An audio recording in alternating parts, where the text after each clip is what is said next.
Ainsi donc, après 3 années d'indicibles épreuves, le peuple français reparaît. Il reparaît en masse, rassemblé enthousiaste, sous les plis de son drapeau. Mais cette fois, il reparaît uni.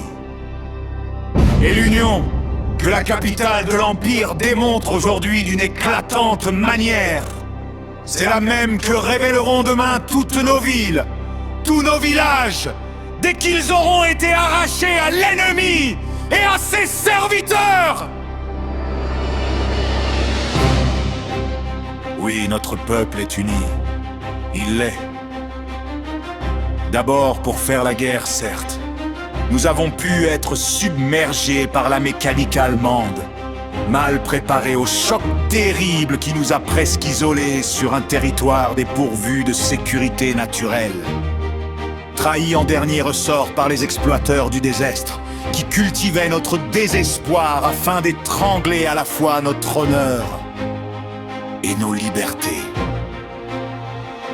Oui, notre peuple est uni pour la guerre, mais il l'est d'avance aussi pour la rénovation nationale. Les bonnes gens qui se figurent qu'après tant de sang répandu, de larmes versées, d'humiliations subies, notre pays acceptera, au moment de la victoire, soit d'en revenir simplement au régime qui abdiqua en même temps que capitulaient ses armées, soit de conserver le système d'oppression et de délation qui fut bâti sur le désastre. Ces bonnes gens, dis-je, feront bien de dépouiller leurs illusions.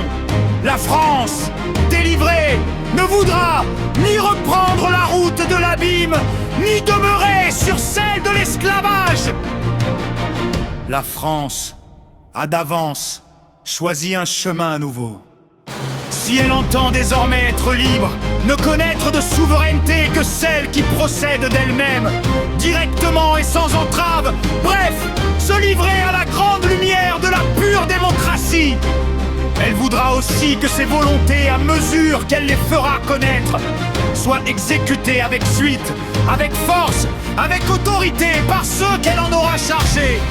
Elle voudra que ses gouvernants gouvernent, que ses fonctionnaires ne rusent pas avec leurs fonctions, que ses soldats s'occupent seulement de sa défense, que ses magistrats rendent une réelle justice, que sa diplomatie ne redoute rien, tant que de mal soutenir ses intérêts. La 4e République française voudra qu'on la serve, non pas qu'on se serve d'elle.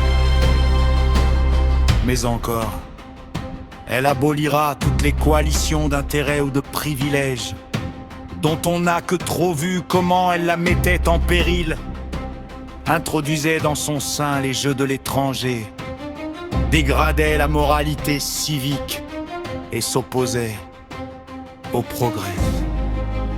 Oui, après la chute du système d'autrefois, et devant l'indignité de celui qui s'écroule, après tant de souffrances, de colère, de dégoût, éprouvés par un nombre immense d'hommes et de femmes de chez nous, la nation saura vouloir que tous, je dis, tous ces enfants puissent désormais vivre et travailler dans la dignité et la sécurité sociale, sans briser les leviers d'activité que constituent l'initiative et le légitime bénéfice. La nation aura à vouloir que les richesses naturelles, le travail et la technique, qui sont les 3 éléments de la prospérité de tous, ne soient point exploités au profit de quelques-uns. La nation saura faire en sorte que toutes les ressources économiques de son sol et de son empire soient mises en œuvre, non pas d'après le bon plaisir des individus, mais pour l'avantage général. S'il existe encore des Bastilles, qu'elles s'apprêtent de bon gré à ouvrir leurs portes. Car, quand la lutte s'engage entre le peuple et la Bastille, c'est toujours la Bastille qui finit par avoir tort.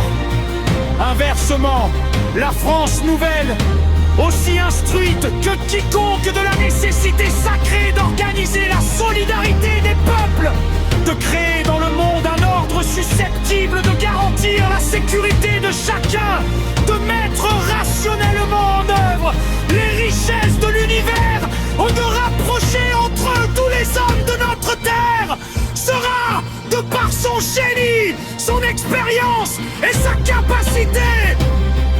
L'hymne des meilleurs artisans de la paix universelle, intégré à la vieille Europe, qui retrouvera après tant d'épreuves son équilibre et son rayonnement, mais étendu sur le monde entier par ses territoires et par son influence humaine. La France de demain sera au premier rang des nations qui sont grandes et qui se douèrent d'autant plus au droit et à la liberté de tous. Français. Ah, Français. Il y a 1500 ans que nous sommes la France. Et il y a 1500 ans que la patrie demeure vivante dans ses douleurs et dans ses gloires. Le prêtre présente n'est pas terminé.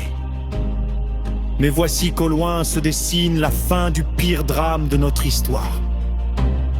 Levons la tête, serrons-nous fraternellement les uns contre les autres et marchons tous ensemble, par la lutte et par la victoire, vers nos nouvelles destinées.